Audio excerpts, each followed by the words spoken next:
प्रश्न दिया है गया है कि यदि बिंदुओं -1, -3 तथा x, 9 के बीच की दूरी 13 मात्रक है तो x का मान ज्ञात करिए। जब भी आपसे दूरी पूछे तो दूरी का फार्मूला लगाइए। तो आप कहेंगे कि दूरी बराबर होता है अंडर रूट में x2 - x1 का whole square plus y2 - y1 का होल स्क्वायर। ये होता है दूरी का फार्मूला होता है। ठीक है, हमने लिख दिया। लेकिन यहाँ पर आपको मैं एक रूल बता रहा हूँ, सवाल में आगे काम आएगा, तो वो जानते रहिए कि अगर कहीं पर भी x बराबर y लिखा हुआ है, अगर x के स्क्वायर हमने लिख दिया y, तो हमेशा याद रखिएगा कि जब भी ये स्क्वायर इस तरफ आएगा तो ये हमेशा अंडर रूट में चेंज हो जाएगा। इसी तरीके से जब भी ये अंडर रूट इस तरफ आएगा तो किस में चेंज हो जाएगा? स्क्वायर में चेंज हो जाएगा। इस बात को ध्यान रखिएगा, आगे काम लगेगा। तो हमने यहाँ पे दूरी का फार्मूला लिख दिया।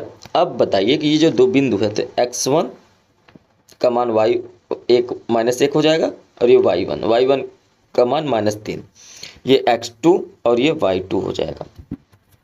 तो जब आप सॉल्व करेंगे तो आप अपने कॉपी में अच्छे से लिख लीजिएगा कि x1 बराबर -1, x2 बराबर हो जाएगा x, y1 बराबर हो जाएगा -3 और y2 बराबर क्या हो जाएगा? 9। इस तरीके से आप अच्छे से लिख लेंगे।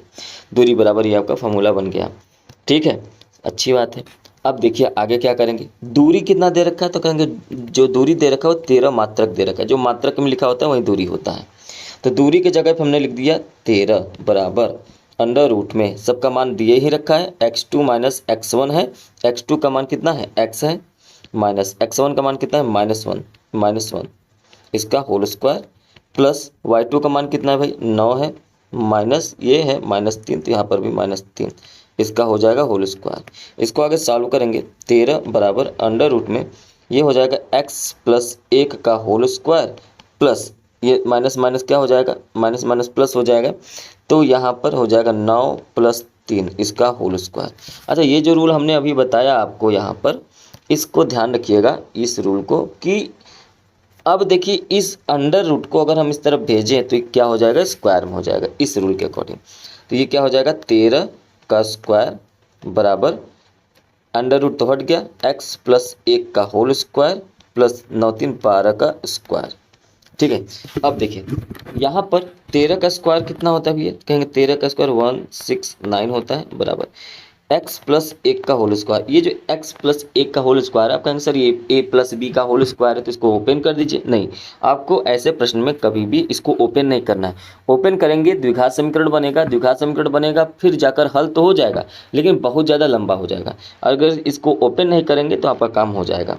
तो ये है 12 का स्क्वायर क्या हो जाएगा? 144 को आप इस तरफ भेजिए तो 169 में से 144 घट जाएगा, प्लस में है इस तरफ तो इस तरफ माइनस में हो जाएगा। इधर बचा x + 1 का होल स्क्वायर। 169 में से 44 घटाएंगे तो 25 बचेगा और 25 बराबर हो जाएगा x + 1 का होल स्क्वायर।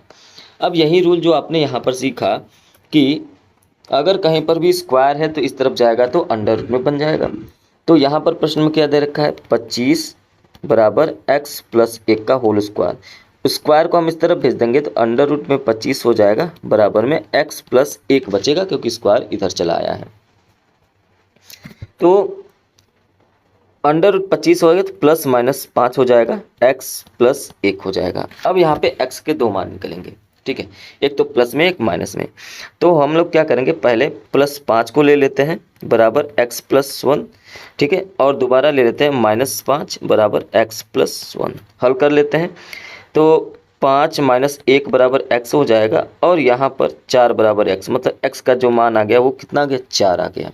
दूसरा यहाँ पे -5 है तो अगर 1 को इस तरफ भेजेंगे तो -1 हो जाएगा, x हो जाएगा, माइनस माइनस प्लस होता है, -6 हो जाएगा और ये x हो जाएगा। तो x का मान क्या हो गया? -6 हो गया। इस तरीके से x के दो मान आपके निकलेंगे। ठीक है, x के दो मान निकलेंगे। तो आप यहाँ पे कह सकते हैं ये जो x का मान 9 लिखा था, ध्यान से इस बात को समझ लीजिए, ये जो x का मान 9 लिखा था इस बिंदु को आप लिख सकते हैं 4 का मान 9 या तो लिख सकते हैं -6 का मान 9। ठीक है, उम्मीद है आपको ये प्रश्न समझ में आया होगा। लाइक करें, शेयर करें, चैनल पे पहली बार है सब्सक्राइब जरूर करें।